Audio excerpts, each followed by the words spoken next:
Common Knowledge Podcast, just a man doing the best he can with what he got. And it's that time for me to do the podcast I do every year. Things we need to leave behind in 2026. And yes, I know the wording probably should be different. It should be things not to bring into 2026, but I've been doing this for 4 years now, and I'm not going to change the wording, so there it is. But things we need to leave behind in 2026. And I'm going to give my thesis and what I think that we need to not bring into this new year, this being the first podcast of the new year. And let me say, the theme of this year's podcast is going to be reality and living in it. Because it seems like we've made a false reality world for ourselves to live in, where we can just live in this make-believe world that's not really real. And I think we need to stop that in 2026. Like, you never had to apologize for being white, guys. That wasn't the thing. White Americans never had to apologize for being white. Made up. The economy is secretly booming. You're just ungrateful. No, you're broke. If you're broke, it's your mindset. Not rent, not food, not healthcare. These damn YouTube influencers got you thinking that you can will your way out of being broke. If you just change how you think, tomorrow you won't be broke. Not reality, guys. Reality is, man, everybody out here broke. Culture wars matter more than money. No, they don't. Everybody's broke. Drag shows, books, and flags. Somehow, that's become the main issue, not the price of eggs. Social media influencers are not experts, myself included. Podcasts over doctors is stupid. YouTubers over economists is stupid. Confidence is not competence. Loud is not smart. These algorithms just pushing out stuff to make you mad, guys. That is reality. Some of you guys actually think everybody is lying to you except the guy that you voted for. And that's a dumb way of looking at life. I think everybody's lying to you. Matter of fact, take it that I'm lying to you. Don't trust me. You better look up everything I say. Like, seriously, I give you proof. Everything I say, man, I try to give proof. So even if you disagree with me, you know where I'm coming from. You know where I got my information from. Like, 2024 showed us this. Conspiracies don't survive because they're smart. They survive because they feel good, and it's all about feelings. Once again, it's not facts don't care about feelings. Feelings don't care about your damn facts, because you guys are on that Halle Berry make me feel good. But 2026 is the year that we live in reality. We need to be 110% honest about what we're seeing. We ain't got to throw no sauce on it. We ain't got to throw no extra seasoning on it. But we do need to be honest about what is happening. Reality is undefeated. You can argue with opinions. You can't argue with receipts. So this year, we're going to leave behind the stuff we know is fake, even when it makes us feel good.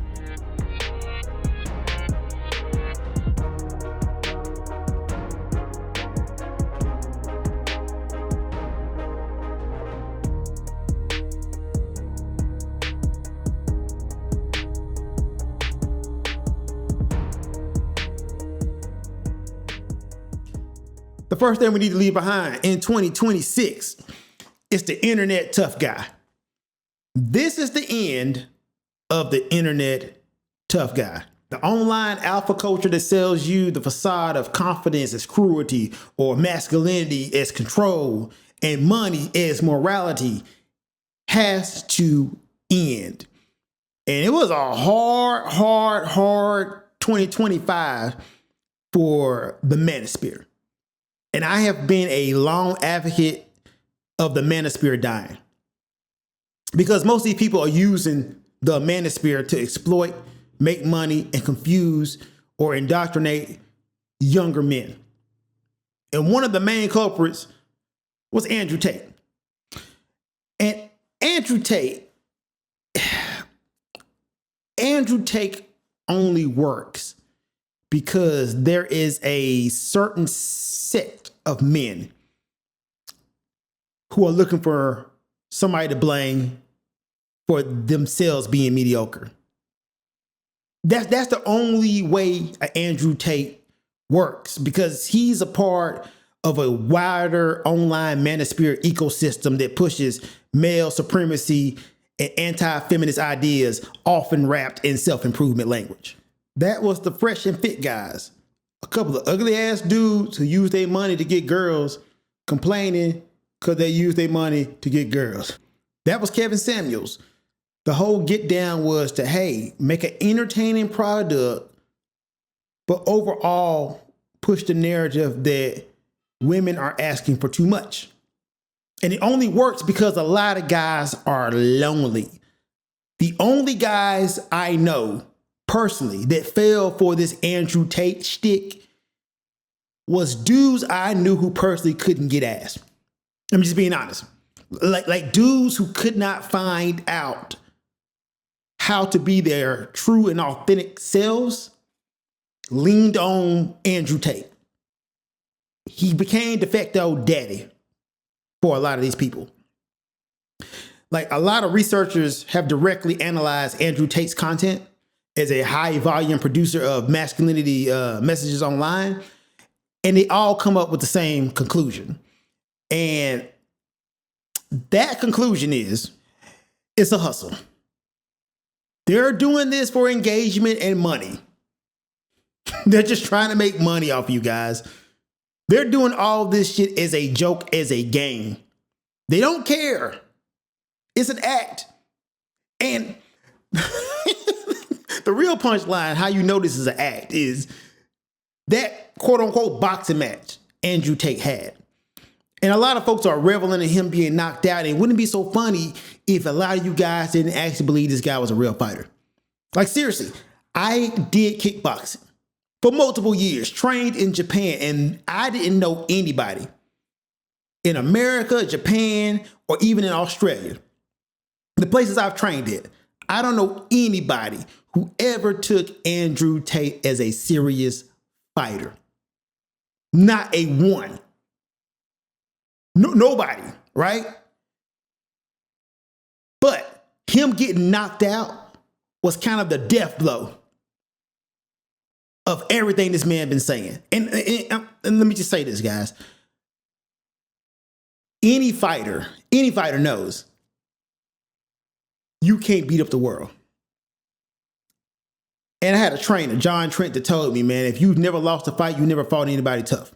But what made Andrew Tate's recent fight so funny is that Chase Damore, the guy he fought, is not really seen as an elite fighter, right? And there was little bitty signs before that fight, even at the pressers, where you could tell Andrew Tate was uncomfortable. Like, seriously, it looked like a dude who wrote a check his ass could not cash. And you can have muscles, you can have bravado, you can have all the confidence in the world, but that has little to nothing to do with getting inside the ring and squaring up with somebody. But he's internet tough. Like, he's tough on the internet. You can talk tough behind these keyboards, but a lot of these guys see these internet tough guys and think they can be tough too. And I'm gonna tell you guys, man, I went through my tough guy phase, and you learn real quick that it's exhausting, man. Trying to puff your chest up and trying to beat up everybody, it gets mentally taxing. Like, me mugging everybody. Like, no, dude, don't you want to smile? Don't you want to relax?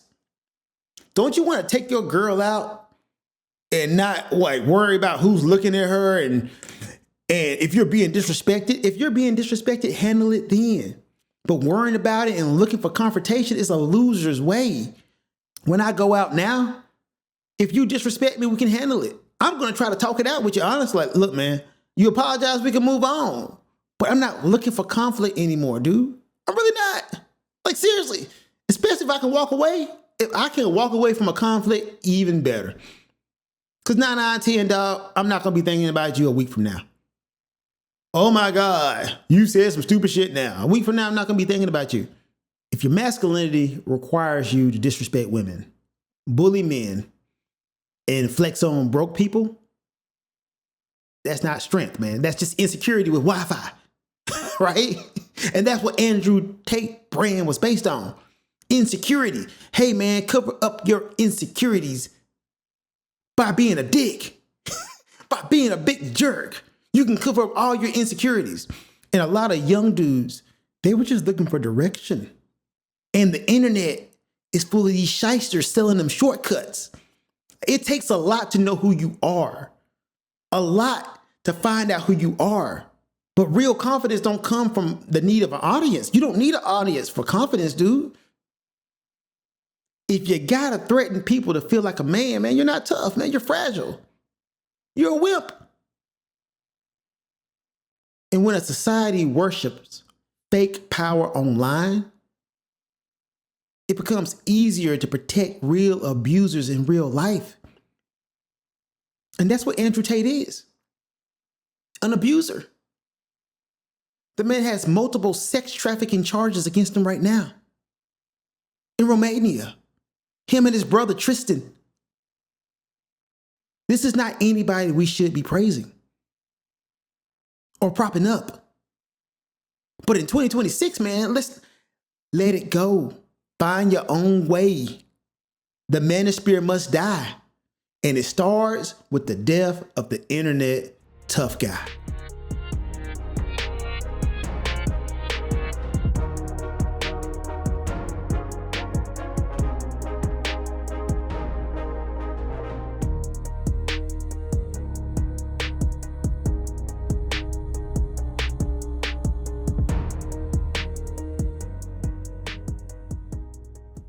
We got to go ahead and just be honest with ourselves.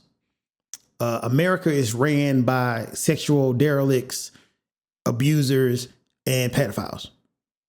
We have a culture of protecting predators now in America. It's not left versus right. It's power versus the people. This Epstein situation shows a pattern, a distinct pattern of the powerful, mainly men, abusing their power for sexual pleasure and deviance. People scream, protect the kids, until it costs them something. And then it becomes excuses, whataboutism, and selective outrage. In late December 2025, the U.S. Justice Department released a large dump of Epstein-related material. Major outlets noted it included many references mentioning public figures. Now, Reuters reported on a section that implicated Trump in the redactions. And the only reason they were able to see the unredacted material is because the people who were supposed to do the redaction didn't do it properly. Now, keep in mind, all these documents was released by the DOJ, including the document Epstein sent that said, hey, isn't it crazy that we're behind bars and he's in the White House? They released these files. It's just they weren't competent enough to redact them the right way. Now, remove Trump from the files for a second. Like, get that part out of your head.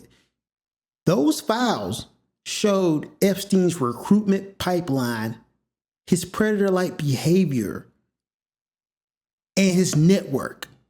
I could not read through those files because they were that disgusting. That's before you even get to Trump. A group of rich and powerful men are all implicated in those files, which leads to the only conclusion you can come to: that this country is being ran by pedophiles.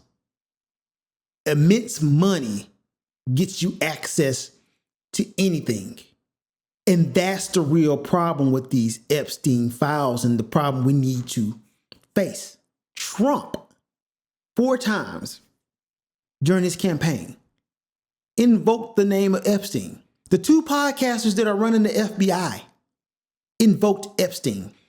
The right-wing media sphere told us we should care about this. The same right wing that says, hey man, we got to protect kids. The same right wing to tell you trans people can't compete in sports because they're trying to protect girls. That's the same right wing that turned their back as soon as they found out their guy was in the Epstein files. which is a show of character. Because if you truly believe this, you wouldn't care who was in that file. You would want their ass to rot.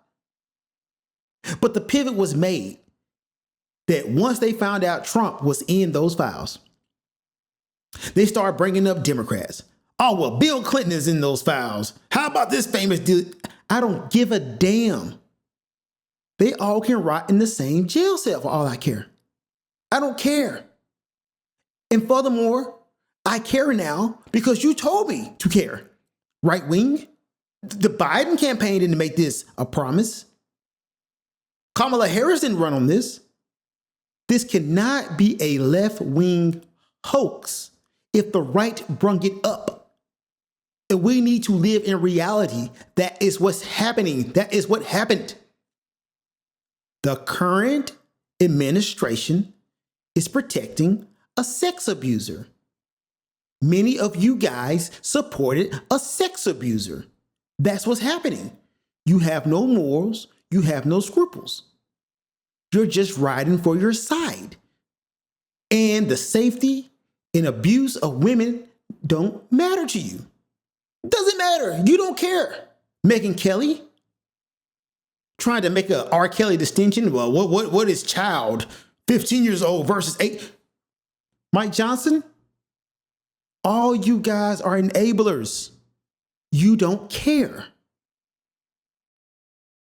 And let's just admit that. You guys are okay harboring and protecting a potential pedo. And look, if I was implicated in any way in these files, I would want full transparency to clear my name up. But the folks who said they wanted transparency now don't want transparency. All because either you don't want to admit you've been scammed or you don't care. And here's the thing, man. A lot of people have defected from Trump.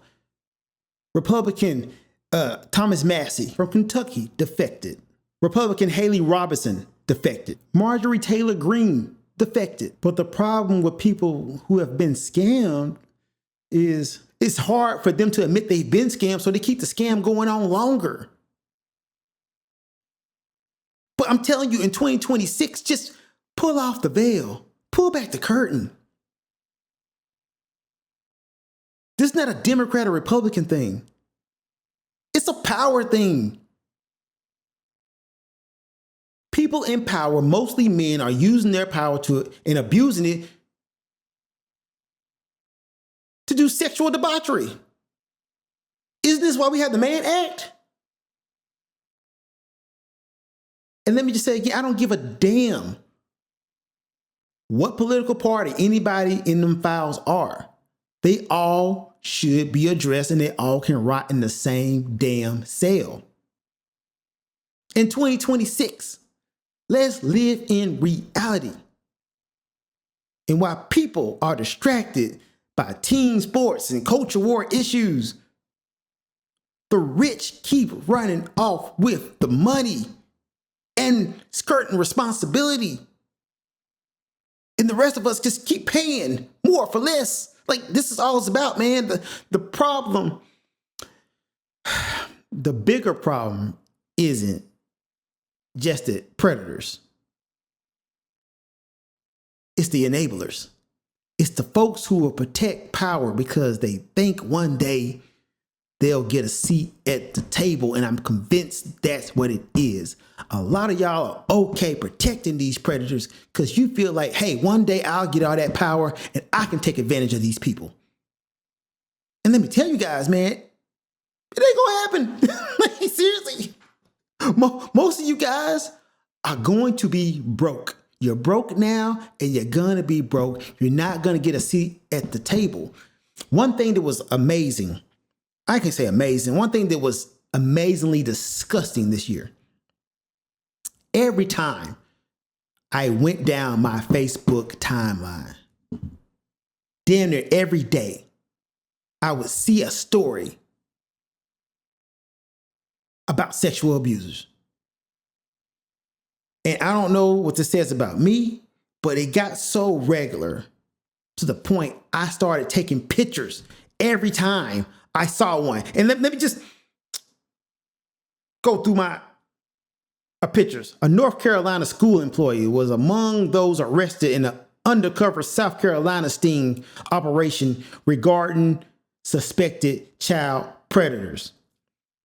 Sex offender posed as a doctor and assaulted a 10-year-old at school, police says. Young girls were sexually abused by a church member. They were told to forgive and forget. Missing Virginia football coaches wanted on child pornography and other charges, police say. A North Carolina man is accused of sex crimes against 3 children. Fox 10 News, worst of the worst. Man accused of having awful sexual abuse material of babies on his phone. Shelbyville man charged with molesting 2-year-old girl. All this is happening. I don't think it's a coincidence. There's a recent uptick in all these damn crimes coming out.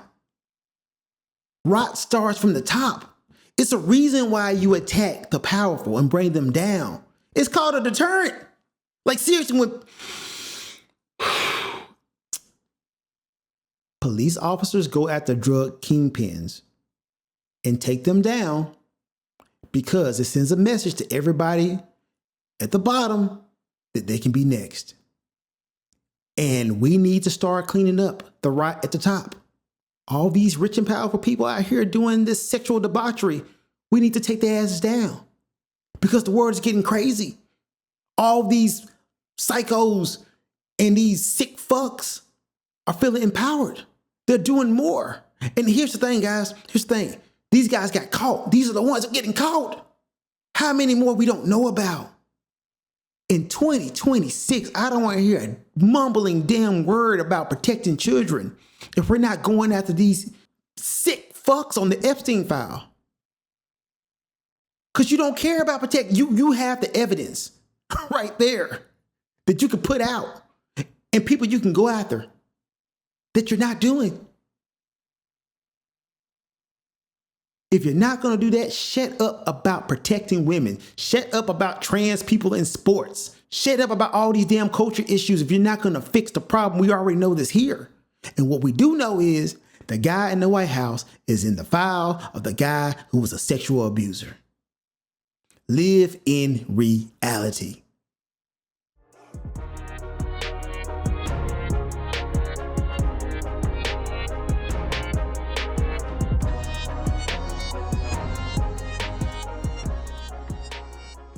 Hey guys, last section here in Real Talk. I need you guys to realize you're broke. Yes, I need you guys to realize you have no money, you're broke, and you're probably gonna always be broke. And because you don't know that you're broke, we can't move things forward. Yeah, America is a terrible place to live. Great place to try to make money, but a terrible place to live. I need you guys to start traveling outside of America and see how other people are living. We live terribly. And that's in part because Americans think it takes money to live well. And it doesn't. It doesn't take a lot of money to live well. But wellness is being denied to us because a lot of y'all fall for the trap of the people with means, making you believe one day you're going to have the means they have, and you're not. You're going to be broke. It's time to eat the rich. You got to stop worshiping people who are robbing you blind. See, a lot of Americans vote like they're undercover millionaires, but in actuality, they're dealing with medical debt, a shrinking middle class, and are working harder for less. But they kind of feel like, hey man, one day I'm going to get that $1 million. And when we talk about like people who are taking SNAP benefits and Medicaid, that ain't me. That's them other people. When a lot of people now who are against SNAP benefits were actually on them at one point in time.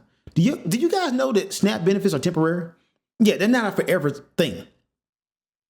And a lot of you don't know there's work requirements for SNAP benefits. So most people on SNAP are actually working. They just don't get paid enough to eat. Out of the 10 most developed countries in the world, the USA ranks last in our healthcare on access, equity, and outcomes, despite spending the most. We spend the most on our healthcare because we got so much damn red tape in between it. You could save so much money if you cut out the insurance companies and made it mandatory that the government negotiate prices for all drugs. Other rich countries spend like half of what we do per person. Half. And if you poll those people, most of them are happy with their health care. Like a lot of y'all think that people outside of America own government or socialized healthcare, hate it, and that's not the case, man. Most people like it. They love it. Also, people on socialized healthcare in America like it. Like your congressman, your congressperson, the veteran who goes to the VA, that's government healthcare. And as a veteran, man, I like government healthcare. I really do. Like, is access a problem at times? Yes, it is. But overall, I like the quality of care I get from the VA. Like, America is the only place where you can pay luxury prices and still be scared to go to the doctor. Most Americans are one flu away from being broke. If you get cancer in America, man, the first thing you're probably going to think is, oh my God, I got cancer. And the second thing you're going to think is how I'm going to pay for this. I'm not going to pay for this because insurance is a scam in America. Insurance is about profits in America. Man, Luigi showed us that. Luigi Mangione, a guy with means, couldn't get his back taken care of because insurance doesn't pay. They don't pay out. Like, that's the insurance hustle. The insurance hustle is, man, you give me $1 and I give you 50 cents on that dollar. And anything I get you less than that 50 cents, man, is profits and bonuses. So yeah, if I can pay you 35 cents on that dollar, I'm winning. That is our health insurance in a nutshell. And we let this slide because we got the myth of the takers, man. Like, most assistance is not what people think it is, like, right? So SNAP usage is massive. 41.7 million people in May. About 1 out of 8 Americans were on SNAP. 1 out of 8 Americans on SNAP. And a lot of y'all hearing that, and y'all gonna say, man, I feel like that's black people. That's not the case, man. Like, multiple fact checks and summaries of the USDA data notes that most SNAP recipients are white and US born. It ain't the immigrants, it ain't the blacks, it's white people using SNAP benefits. Because the US population is the majority white, and poverty hits every group, but the people in poverty, they will pretend they're not in poverty just to make sure people who don't look like them don't get the same benefits they're getting. Like, the takers are Americans. White, black, brown, and indifference, because it costs too damn much to live in America. And that's the problem. The problem is it costs too damn much. There's no cap on prices. You got suggested prices, suggested market prices, but you don't have market caps. Like, the government doesn't come in and tell you, hey, man, you can't charge no more than this for this product. They just say, hey, we suggest you set the price here. And then companies go above that. They tack on little fines. Like, have you ever asked yourself why you have an overdraft fee at the bank? And if you haven't, it's okay, because I didn't do it until I went to Japan. In Japan, I tried to stay up on my finances. And it was one time, man, a bill came in that I wasn't expecting. I didn't have the money to cover it. And I was scrambling, like, oh my God, I'm going to have all these late fees. The bills are going to stack up. I called the bank and they're like, what are you talking about? We didn't take the money out. The bill came in, I didn't have the money, and the bank just stopped it and said, no, you don't have the money. They didn't keep on tacking on fees. They just stopped. Why doesn't that happen in America? Was my next question. Why, if I need overdraft protection and I got to worry about them charging me $40, why is there a convenience fee every time I pay a bill? Have you noticed that? Utility bills. If you want to pay with a card, they're charging you convenience fees. Convenience fees. Just living costs so damn much in America, and you're being robbed every damn day But the rich people will convince you that, hey, it's those other poor people, not you. Entitlement programs are often shaped as minority handouts. Like only minorities are benefiting from entitlement programs. Well, once again, once you dig in the numbers, man, you realize, man, a majority of white folks on these entitlement programs. And if you think that the only people leeching off the government when they take entitlement programs are the minorities, you've been marketed a lie. A lot of your neighbors are one layoff away from struggling and being on SNAP. There needs to be strong safety nets.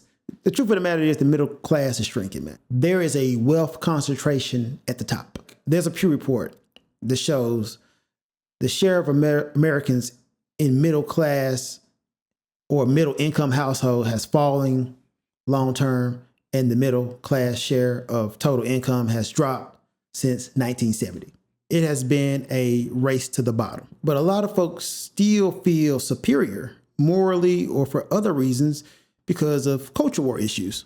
And the dirty secret about America is we use race to make certain people feel good and other people feel bad. A key example of this is the crime rate. You hear about black on black crime, but you've never heard about white on white crime. And if you don't know the stats for white on white crime, but you know the stats for black on black crime, that proves that you're just using culture war issues to feel better about yourself. Like seriously, if you don't get the other half of the information, if you don't acknowledge that, hey man, and most of the people on SNAP are white, then it doesn't matter about the percentage of black people, right?